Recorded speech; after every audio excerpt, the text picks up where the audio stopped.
the weird circle. In this cave by the restless sea, we are met to call from out of the past stories, strange and weird. Bellkeeper, toll the bell, so that all may know we are gathered again in the weird circle.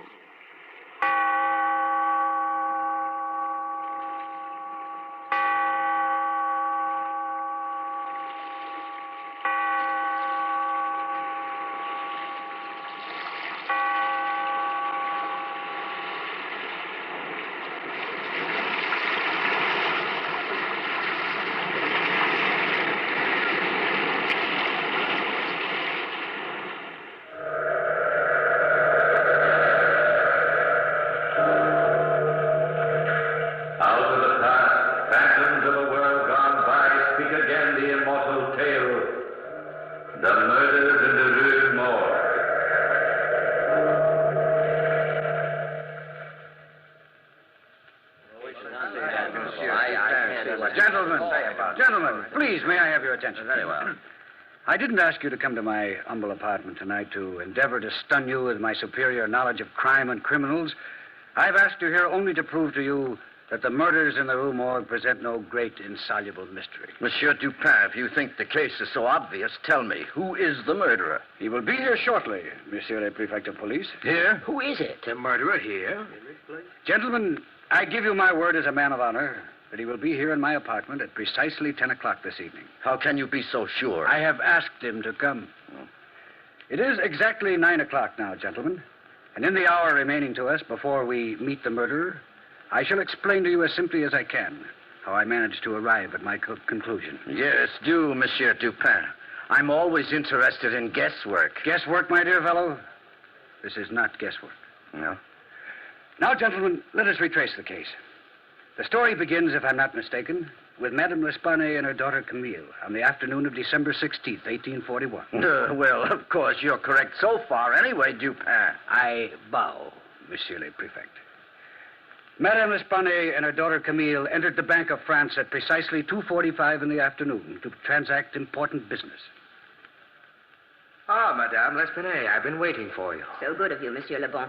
Have you met my daughter, Camille? I don't think I've had the pleasure. How do you do, mademoiselle? How do you do, Monsieur Le Bon?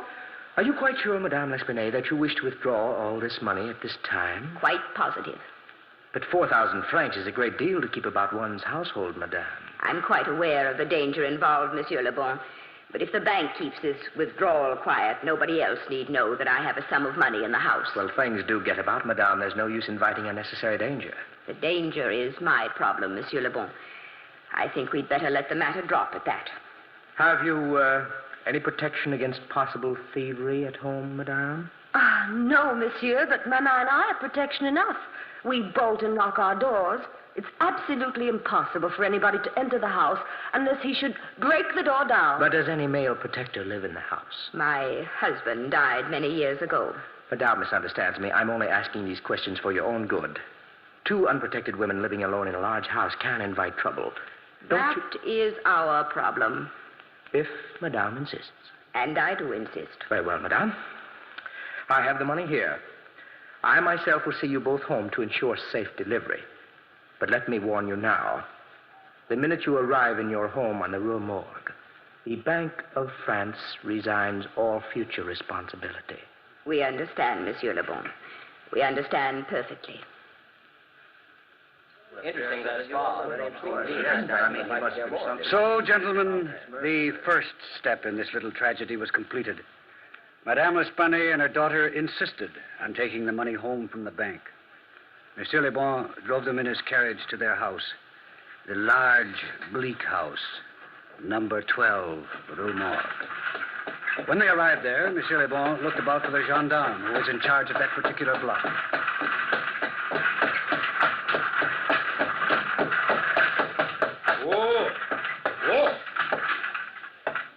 May I help you out, Mademoiselle Camille? Oh, thank you, Monsieur Le Bon. Madame? Thank you. Thank you. Is that the gendarme on the corner? The gendarme usually on this block? Not having had any reason to talk to the gendarme, Monsieur Le Bon, I wouldn't know. Yes, I think it is, monsieur. Gendarme! Gendarme! All this fuss over a little money. Really, you'd think we were incapable of taking care of ourselves. Well, I think Monsieur Le Bon is very thoughtful, Maman. Gendarme! Coming, monsieur, coming. Do you live on the first floor, Madame L'Espanaye? On the 4th floor, in the back of the house.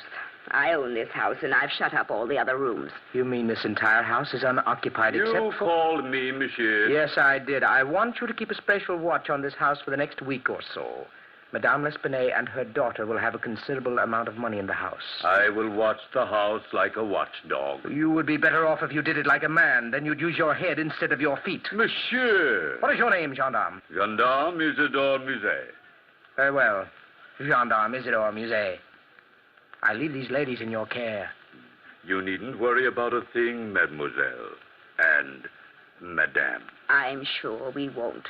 That is, as long as you don't spread the news around the neighborhood that we've got 4,000 francs hidden here in the house. Who, me, madame? I am the law. And your secret is safe with me. Come along, Maman. I'm getting hungry. Yes, dear. Thank you so much for all you've done, Monsieur Le Bon. It is nothing, mademoiselle, nothing at all. Just a courtesy extended by the Bank of France. I'll keep good watch, be assured of that. I'll keep very good watch. Gentlemen, let us proceed to the next event. Gendarme Isidore Musée kept a very good watch on number 12 Rue Morgue. At 11 o'clock the evening of the tragedy, he strolled into the shop 2 doors away from number 12 to buy a pouch of tobacco and to chat with his very good friend Pierre Moreau, a tiny man known as the neighborhood gossip. Good evening, friend Isidore. Good evening. Evening. I've been waiting for you. Yes, I've been waiting for you. You usually drop in at 9 o'clock. And I said to myself, as I sat here waiting for you, I said, where's my good friend Isidore? It's been a busy evening this evening. That's what I said to myself. If Isidore doesn't drop in to buy his usual box of tobacco, he's busy. There must be big news abroad, but then how could there be big news abroad on this block? That's what I said. You were wrong, Pierre. Very wrong. Wrong, eh? There is big news. Thievery? No. Murder? No. Well, then, I give up. It's a secret. Secret? What could be a secret? Somebody got married. That's no secret. Somebody died. That's no secret either. A child is ill, a contagious disease, an epidemic, or Paris will be infected? No. Well, I can't guess. If you promise not to tell a soul... No, not a soul. Well, Madame L'Espanaye and her daughter Camille have withdrawn 4,000 francs from the bank today and have it hidden in the house somewhere. No. And I must stand on guard. Naturally. But don't tell a soul. No, not a soul. On my honor, not a single soul, Isidore. My word of honor. I swear it now. And so, by midnight, gentlemen, the entire neighborhood in the Rue Morgue was buzzing. 4,000 francs in the L'Espanaye household. I hear it was 10,000. 2 women all alone. Imagine it. 20,000 francs. I wonder where... And all that jewelry must be a veritable fortune hidden away. Do you know that they say she's got money hidden in every corner of the house? Imagine almost 1 million francs in that house. I always knew there was something strange about those 2 women living all alone in a house like that. And in the rear, 4th floor. Yes, sitting in the bedroom of the 4th floor rear. But while the neighborhood was busy gossiping and chattering, Mademoiselle Camille and her mother were completely unaware of the commotion they had caused. It was almost 3 a.m. Camille had just finished undressing, and her mother was sitting in front of the mirror, brushing her hair, so that they didn't notice the window opening in back of them. Oh, I'm so tired, Mama. Poor Camille. It's been a very busy day. You know, I thought that Monsieur Le Bon was very nice. He seems fairly affable. Oh, Mama, fairly affable. I thought he was perfectly charming. So concerned over us. No man ever gets that concerned over me. Must have been you, darling. All men see... Mama, look in the mirror. Stay calm, Camille. Don't Mama, move. he's got a razor in his hand. Don't move, Camille. Mama, quick. Let's hide. He's coming closer. Where, Camille? Where shall we go? Into the closet, Mama. Quickly, Mama, into the closet. Close the door. Mama, he'll break the door down. He'll break the door down, Mama. Watch out, Camille. He's breaking it down. Help me, Mama.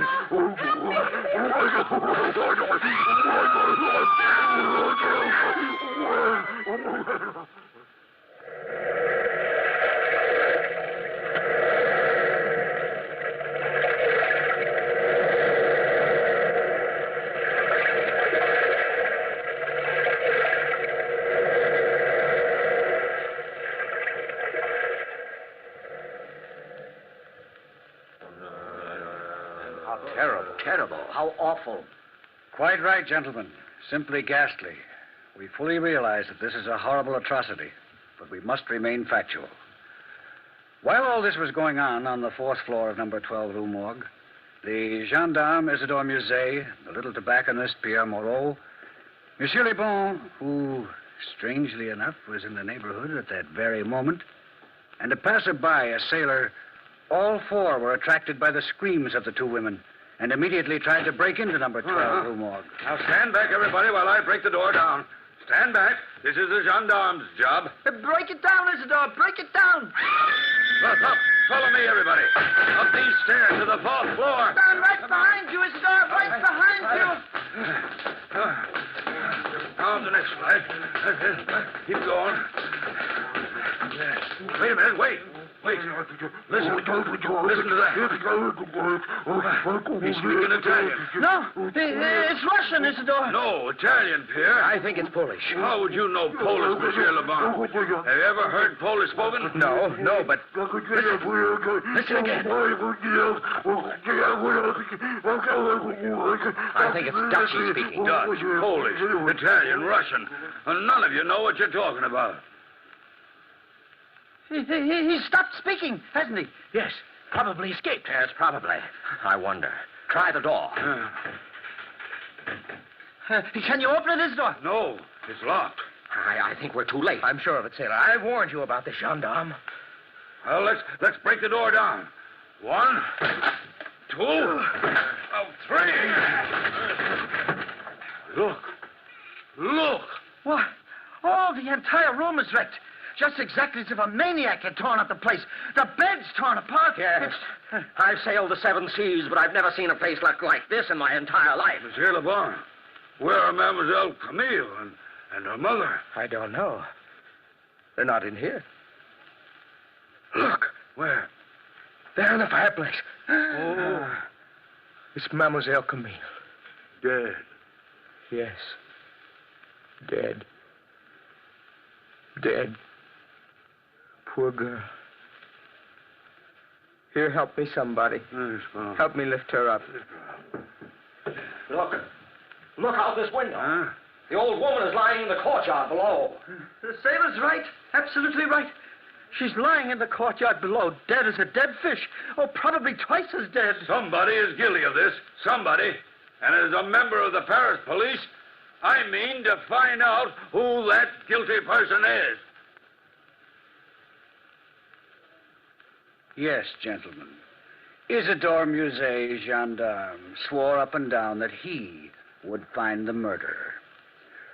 Well, at 4 o'clock that morning, I was awakened from a sound sleep and called to number 12 Rue Morgue to examine the evidence. Monsieur le Gendarme Musée was running around the room destroying the evidence, or at least what little evidence there was, as fast as he unearthed it. The 3 gentlemen who had been there with him were still waiting round out of a combined feeling of horror and curiosity. The sailor, whose name escaped me, was sitting on what was left of a bed, staring blankly around the room. Monsieur Pierre Moreau, the tobacconist, was watching Isidore Musée, the gendarme, play detective. He played it badly. And Monsieur Le Bon was the picture of dejection. I entered the room and gazed about while Isidore supplied me with all the facts in the case, at least from his point of view. Below. And that is exactly what happened, Monsieur Dupin. Very interesting, Monsieur Isidore Musée. And now, gentlemen, I wish to ask just a few questions. No, go ahead. Now, all of you seem to think you heard the voice of the murderer. Yes, indeed. Well, we did definitely. No doubt about it. And you, Monsieur Isidore Musée, you are positive that the murderer is an Italian? Positive, Monsieur Dupin. Absolutely positive. I could tell by his intonation. Do you speak Italian? Oh, no. Definitely not. Have you ever heard Italian spoken? No, monsieur, never. But I imagine... Yes? You imagine what?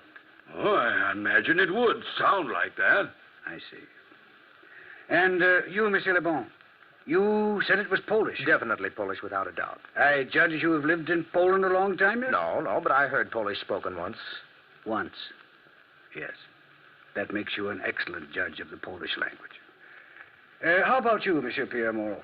What language did you say it was? Russian, I thought, but that's only a guess, since I admit, and I admit it very freely, I'm not a man to hedge.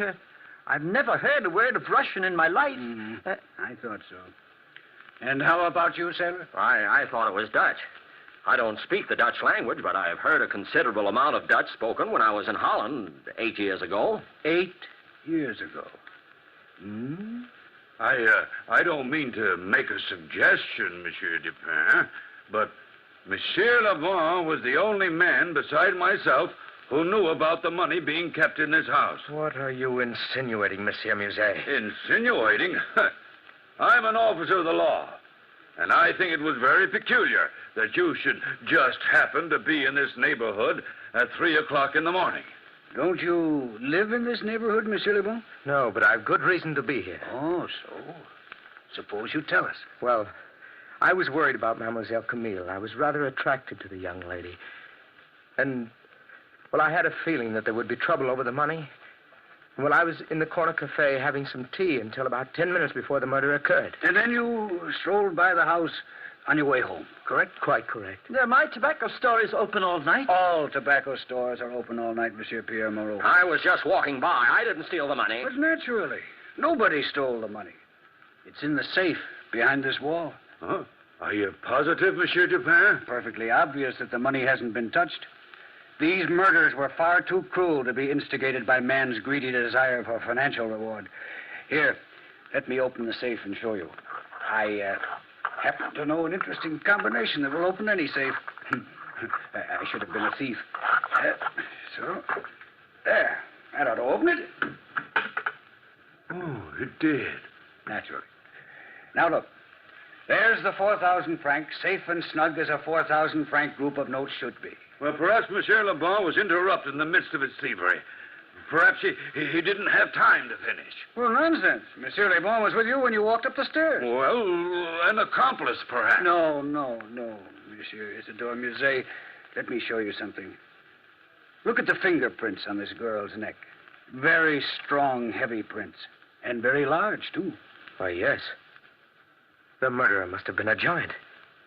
His hand must have been twice as large as mine, and I have a large hand as hands go. Yes. The murderer was a giant. A giant with extraordinary strength. Gentlemen, I think now I have sufficient clues. Look at this window. It's just a window. Yes, just a window with a cord on it. A broken piece of cord. Clue number 1. Clue number 2. Look at the dead girl's hand. Huh? Why? She has some hair clutched in her hand. Quite correct. And with this cord and this hair, I can find the murderer. Gentlemen, go home. Go home, get a good night's sleep, and I'll hand the murderer over to the prefect of police very soon. Monsieur Dupin, don't forget to mention that I helped you. I'm due for a promotion soon. That's very extraordinary. I don't care, man. And so, messieurs, that is the story. And you have the facts. A piece of cord and some hair. The condition of the room, the strength of the murderer, the passion of the deed, the lack of motivation should all suggest to you the very same thing it suggested to me. Monsieur Dupin, you are talking in circles. Circles? So? You mean to say you still don't know who the murderer is? No, of course I don't know. And frankly, Monsieur Dupin, I don't think you know either. Oh, really, gentlemen. Really, gentlemen, you amaze me. Here, Monsieur le Prefect. Examine this piece of cord, if you will. What do you make out of it? A piece of cord, yes. Well, let me see. Well, it's a piece of... Well, nothing except that, well, it's been torn. Yes, it's been torn. Now, yes. Try to tear it yourself. Well, tried to... Well, I couldn't. It's a very, very strong cord. Ah. Notice anything else? Yes, now that I look at it, it's got a very unusual knot in it. But what does an unusual knot prove? You will see what I mean presently. It's the first stroke of 10 o'clock. Any minute now, gentlemen, the murderer will enter this room. May I please ask you to extinguish all the candles in the room, all except one. Well, why, Monsieur Dupin, we'll all be murdered. Which would be no great tragedy, but I wouldn't worry if I were you. Well, as you say, Monsieur Dupin. Extinguish the candles, gentlemen. Yes. Now we are in semi-darkness. That is fine.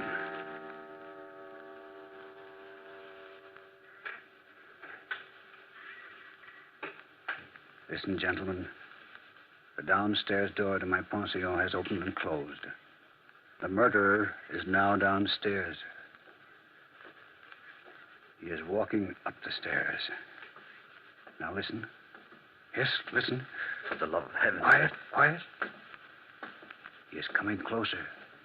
Gentlemen, are you ready to grab him when he enters? Yes, Monsieur Dupin. That is good, good. He is standing outside my door now, Monsieur le Prefect. Ready, gentlemen? Yes. Come in. Grab him. Let me go! Let me go! Let me go! So it is you, sailor. Help the sailor to sit down. It was a trap, huh? Yeah, but this sailor doesn't look strong enough to commit these murders. Let me go! Let me go! Don't Let me struggle. go, I say! Please don't struggle. You see, sailor, Monsieur le Prefect cannot arrest you for the murder because, although you are responsible for the crimes, you are not guilty. I'm not guilty. I'm not. I couldn't help it. Of course you couldn't. Gentlemen, it must be obvious to you now that no man murdered these two women. The only creature able to do it would be a Bornese orangutan. Orangutan? I matched these hairs I found in the dead woman's hand, and of course they belong to just such a creature. An orangutan. Yes. Yes, Monsieur Dupin is right. But tell me, how is this sailor involved? I owned the animal. Dupin put an ad in the paper saying my orangutan was captured. Well, that's why I'm here, to claim it. But didn't you realize that Monsieur Dupin knew that the murder was an orangutan? No, I didn't think anyone could solve the murders. But I did know that whoever put the ad in the paper knew that I was the owner of the animal and that he was keeping what he thought was a perfectly innocent animal. You see, I addressed my ad personally to this sailor. This piece of cord told me a sailor owned it. There was a sailor's knot in the cord, and the knot was peculiar to those tied on Maltese vessels. Therefore, when I put the ad in the paper, I asked the sailor from the Maltese vessel, I checked on the name of the vessel from the sailing data in the paper, to come and get the beast. Well, naturally, I came to pick him up. Ah, now I see. One question I must ask, sailor. How did the orangutan get hold of a razor, and how did he manage to escape? I had the animal locked in my quarters. I captured him in Malta and brought him to this country to sell to the zoo. They're very smart, you know. For last night, when I entered my room, he was trying to shave with my razor. When I tried to chain him up, he escaped. He ran out into the streets, saw the light in number 12, Rue Morgue, climbed up the lightning rod to the ladies' apartments. Well, you know the rest. Indeed we do. Well, gentlemen, if you have any other problems you wish settled, call on me. Just call on Monsieur Auguste Dupin. Incidentally, if you'd like to see the orangutan, you'll find it safely locked up in the zoo.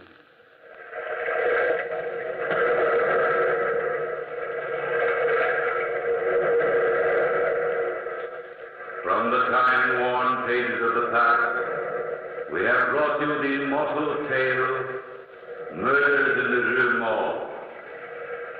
Bellkeeper, toll the bell.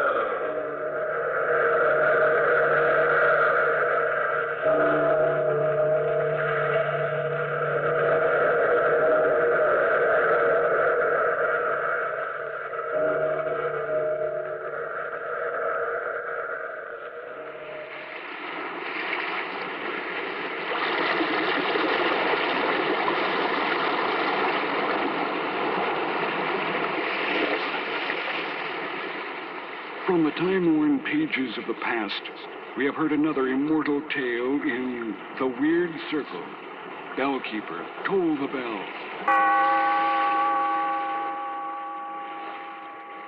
Be here in this lonely cave by the restless sea once again next time for another immortal tale in The Weird Circle.